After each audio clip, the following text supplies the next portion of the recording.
नमस्कार दोस्तों, नव प्रभात कोचिंग क्लासेस के YouTube चैनल पर आपका हार्दिक स्वागत है। आज का हमारा टॉपिक रहेगा अपवर्त्य। अपवर्त्य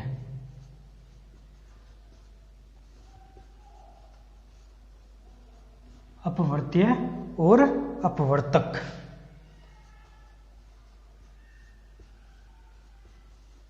ये हमारा आज का टॉपिक है, अपवर्त्य और अपवर्तक। देखिए, सबसे पहले अपन बात करते हैं अपवर्त्य और अपवर्तक होता है क्या। अपवर्त्य का अर्थ होता है कि पूरा पूरा भाग जाना एक बार में।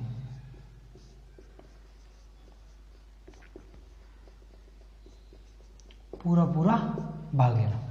अपवर्तक होता है पूरा भाग एक बार में न जाना।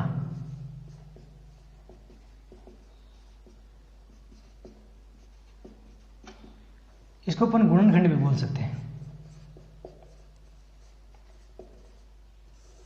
और इसको अपन गुणज बोल सकते हैं। मेरे हिसाब से आपको इतने में समझ में आ गया, पूरा पूरा भाग जाना यानी गुणज, और पूरा पूरा भाग एक बार में न जाना यानी गुणनखंड। तो अब अपन इन दोनों के बारे में पढ़ेंगे, ज़्यादा नहीं, 4-4, 5-5 उदाहरण करके देखेंगे तो अपन को पूरी तरह समझ में आ जाएगा। अपवर्त्य के बारे में अपन पहले बात करते हैं। पहले अपवर्त्य के उदाहरण मैं आपको बताता हूँ। देखिए, अपवर्त्य होता क्या है। फर्स्ट बात है पूरा पूरा भाग चला जाना, एक बार में पूरा भाग चला जाना। देखो, एक जो होती है वो हर संख्या का अपवर्तक होती है। एक को अपन किसी से भी गुणा करें, एक को 4 से गुणा करें तो 4 आएगा, एक को 5 से करेंगे तो 5 आएगा, एक को 100 से करेंगे तो 100 आएगा, एक को 1000 से करेंगे तो 1000 आएगा। यानी एक को किसी से गुणा करें तो भाग पूरा पूरा जाता है। यानी एक क्या हो गया इसमें, अपवर्त्य हो गया। एक क्या हो गया इसमें, अपवर्त्य। अब और अपवर्त्य क्या क्या होते हैं अपन इसके बारे में बात करें। जैसे अपने कोई संख्या लेनी है 5, जैसे 60 है। चलो ये बताओ 60 का अपवर्त्य कौन क्या क्या है। 60 के अपवर्त्य क्या क्या है, यानी 60 का किस किस में पूरा भाग जाता है। देखिए, आप देख सकते हैं कि 2 में 60 का भाग जाता है, पूरा पूरा जाता है। देखिए 2 का लगा के देखिए आप, 2 का 60 में 2 तिया 6 और 0, 30 बार पूरा जाता है। 3 में भी जाता है, 3 दूनी 6 है ना, तो 3। 4 में ज़्यादा नहीं जाता। देखिए 4 में नहीं जाता तो 4 नहीं होगा। 5 में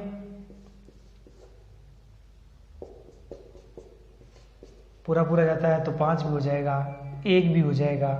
6 में जाता है पूरा तो 6 भी हो जाएगा। 7 में नहीं जाता, 8 में, 9 में, और जिस जिस में जाता है वो क्या हो जाएंगे, इसके अपवर्त्य हो जाएंगे, और वो इसके क्या हो जाएंगे, गुणज हो जाएंगे।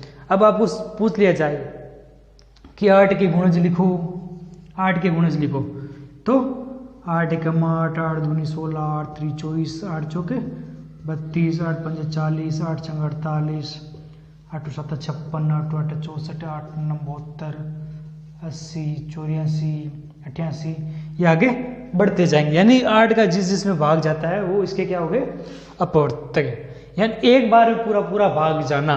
देखिए 8 का भाग 16 में जाता है, 24 में जाता है, 32 में, 40 में, 48, 56, 64, 72, 80 84, यानी एक ही संख्या का जा रहा है। देखिए 8 का अपन पूरा एक बार में ले सकते हैं ना, 8 दूनी 16, 8 3 24, 8 चौक 32, 40, हाँ, तो एक बार में पूरा पूरा भाग चला जाना क्या होता है, ये एक बार में पूरा पूरा भाग चले जाने का भी मतलब ये होता है कि जिस वक्त अपन संख्या को हल करते हैं नीचे, जैसे मैं बताता हूँ, जैसे अपन 9 का भाग दिया 81 में, तो 9 9 81, तो नीचे अपने पास क्रॉस का निशान आ गया, यानी अपने पास 0 आ गए पीछे, तो वो क्या हो गया, अपन का भाग पूरा पूरा चला जाना।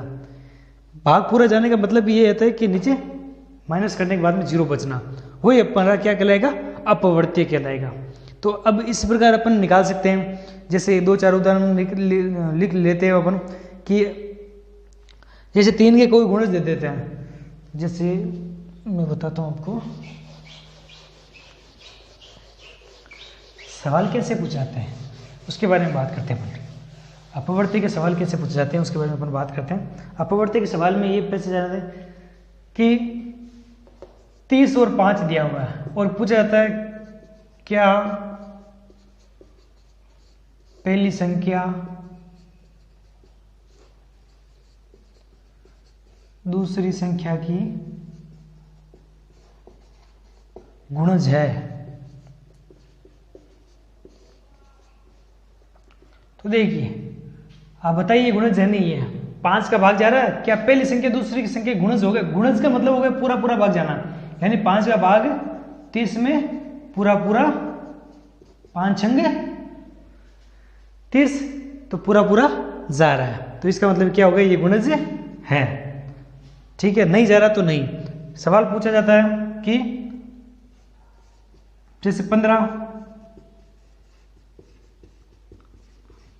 इसके आगे के 3 गुणज लिखो, तो 15 30 15 45 60 15 75 90। ठीक है, 75 90 105 120, आगे के जितने पूछे आप उतने लिख सकते हो। तो ये हो गया हमारा अपवर्त्य। अब अपन बात करें अपवर्तक के बारे में, अपन बात करते हैं तो देखिए अपवर्तक होता है किससे? क्या? गुणनखंड। अब गुणनखंड निकालना आपको मेरे हिसाब से सभी को आता है। गुणनखंड कैसे निकाले जाते हैं? जैसे आपको पूछा गया है कि 5 के गुणनखंड निकालिए, 5 के गुणनखंड क्या होगा? 1 और 5। हाँ, जैसे 84 के गुणनखंड निकालिए, आपको ये संख्या दी गई है कि 84 के गुणनखंड निकालिए। गुणनखंड का मतलब होता है कि एक बार में पूरा भाग न जाना, यानी अपवर्तक। अपवर्तक अर्थ क्या होता है? एक बार में पूरा भाग न जाना। ठीक है, तो अपन उसको अपवर्तक बोल सकते। 84 के अपन को गुणनखंड निकालने, तो निकालिए 84 गुणनखंड क्या हो गया? पहले 1 में जाएगा, 2 में जाता है ना, आगे 3 में जाता है क्या? जाता है 4 में, तो वैसे आगे अपवर्तक बढ़ता जाएगा। परंतु मैंने एक चीज ध्यान रखना आपको बताया था कि अपवर्तक अर्थ होता पूरा पूरा भाग एक बार में नहीं जाना। तो देखिए पूरा पूरा ये जो चीज है ना, अगर ऐसे किया जाए अपना, जैसे 1 2 3 4 आगे जो भी अपन का आता जाएगा वो क्या हो जाएगा? अपन का अपवर्ती हो जाएगा। और अपन को निकालना अपवर्तक, तो 84 का अपवर्तक अपन को निकालना। अगर अपन को पूछे 84 गुणनखंड निकालिए, गुणनखंड निकालना आपको आना चाहिए। गुणनखंड कैसे निकाला जाता है? देखिए पहले निकाला जाएगा 2 से, 2 से निकाले तो अपन के पास आ जाएगा 42, फिर 2 में जाता है 2 और 1, फिर 3 में, 3 7 21 और 7 में 1। ये हमारा क्या हो गया?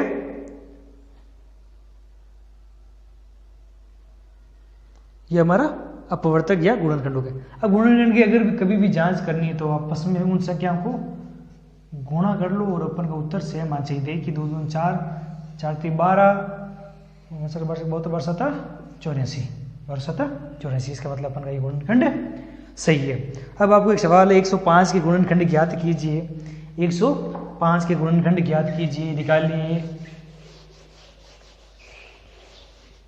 105 के गुणनखंड ज्ञात कीजिए, निकालिए 105 या 105 का अपवर्तक ज्ञात करो। ये अपवर्तक है, ध्यान रखना।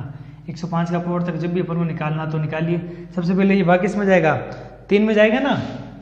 देखियो 3 दूनी 6 3 3 9 1 10 3 5 15 और 5 37 5 7 35 और 7 में 1। अब गुणा करके देख लीजिए, अपने पास 105 आना चाहिए। अगर 105 आ गया तो हमारा आंसर एकदम सही है। तो ये हमारी छोटी सी क्लास थी अपवर्त्य और अपवर्तक। तो अपवर्त्य उसे कहते हैं जिसमें एक बार में पूरा भाग चला जाए, और अपवर्तक का अर्थ होता है जिसमें एक बार में पूरा भाग ना जाए, यानी गुणनखंड। तो कैसी लगी आपको क्लास? लाइक कीजिए, सब्सक्राइब कीजिए और आगे पढ़ते रहिए गणित को। अब जल्दी अंग्रेजी क्लास आपकी शुरू करूँगा मैं, तो जहाँ तक हो सके गणित का 1-2 टॉपिक और लेके फिर आपकी अंग्रेजी क्लास शुरू की जाएगी। तो धन्यवाद।